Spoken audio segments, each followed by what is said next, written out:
What is the name of the longest chapter of the Quran?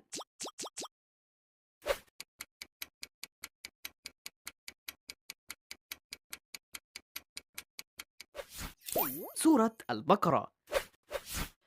How many chapters are in the Quran?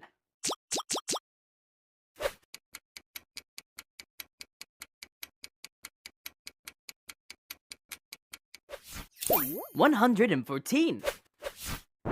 What is the name of the angel who revealed the Quran to Prophet Muhammad, peace be upon him?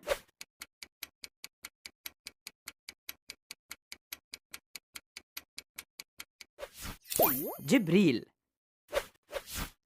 The longest verse of the Quran is in